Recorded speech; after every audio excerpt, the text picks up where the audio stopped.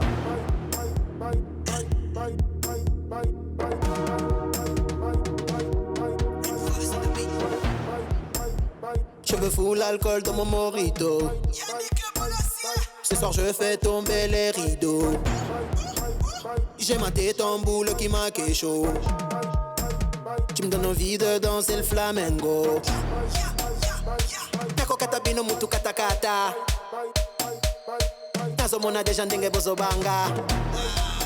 Je ne fais pas du sale Renoir, je suis trop lumineux. J'envoie des rafales qui peuvent te terminer. Red Voice on the beat.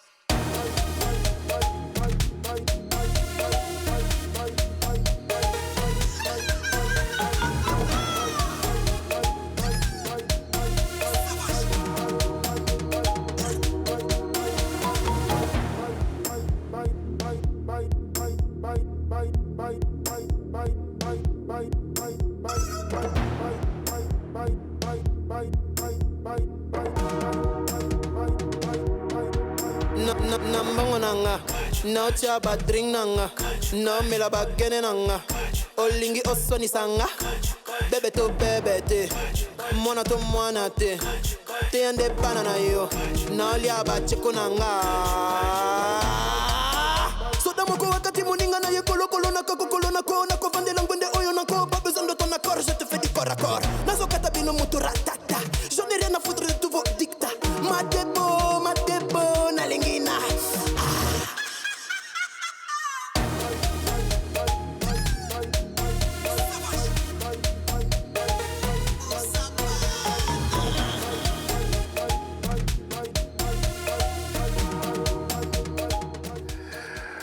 Je vous encourage, amis téléspectateurs, à aller voir les titres et les télécharger aussi. Polo Munene, Yuma Nayo, et puis Korobo, ainsi que Sexy Boom, qui est le dernier single qu'il offre, et puis Flamenco, qui est en train d'avoisiner les 2 millions de vues. C'est bien, hein? Merci. C'est en train de... Oui. Pourquoi Red Voice? Red Voice, c'est au bout d'un moment, on s'est dit, bon, là, dans la construction, hein, toujours entre 2008 et voilà, on s'est dit, ben, il faut quand même que tu aies un nom d'artiste, quand même. Attends. Bon, tu es né quel jour? Ah, je suis né le 22 avril. C'est quel signe? Taureau. Le taureau réagit avec quelle couleur dans l'arène? Rouge. Red. Ouais. Alors, on fait quoi? La voix, elle est là. Red Fly? Non, ça fait mouche. Non, on met Voice. Mais on met pas I, on met Y, c'est fancy. Red Voice, ça sonne, oui, à juger. Et ça sonne. On est là. Et ça sonne, Red Voice. Qu'est-ce que vous réservez à vos fans cet été? Ben, je réserve déjà à mes fans au niveau international de me découvrir. Ouais. Au niveau international, vraiment, je suis vraiment dans ce travail maintenant marketing de faire découvrir le personnage, de dire que là, aujourd'hui en Afrique, il se passe quelque chose. Regardez bien ce qui va se passer, ça va exploser. Ouais. Et je demande à tous mes fans de soutenir ceux qui aiment, ceux qui sentent que ça leur parle. Venez, on va rentrer dans le bateau. Mon masque, moi, je mets un masque, vous le voyez, mais vous tous, vous avez des masques que vous ne voyez pas. Que vous ne voyez pas. Vous ne voyez pas encore. Merci. Donc, soutenez Venez sur les réseaux sociaux, Red Voice, REDVOYCE, TikTok, Instagram, Twitter. Non, je ne suis pas encore sur Twitter. Davina Facebook. va vous retrouver. Merci beaucoup d'être venu jusqu'à nous. C'est moi qui vous remercie. De votre présence. Je profite de votre présence pour remercier tous les attachés des presses qui nous ont fait confiance. Je remercie Geneviève Charon pour ce contact. Je profite aussi pour dire un grand merci à toute l'équipe de production qui m'a accompagné durant cette saison, en espérant qu'on se retrouvera pour la saison prochaine. Je remercie Charles Serrito, Sabir Gaïb, Lucie John, Davina, Marie, Carole Martinazoli, tous ceux qui, de près ou de loin, contribuent tous les soirs à amener cette émission à bien. Merci aux téléspectateurs, vous avez été de plus en plus nombreux et cela s'est vu et cela s'est entendu. Merci pour vos différents messages et à bientôt, sûrement en septembre. Bye bye. Red Voice. Nambangonanga, no chaba drink nanga, no mila bagene nanga, olingi osoni sanga, bebe to bebe te, mwana to mwana te ande banana yo, no liaba chiko nanga. So damo ko wakati muninga na ye kolo kolo na kako kolo na ko vandela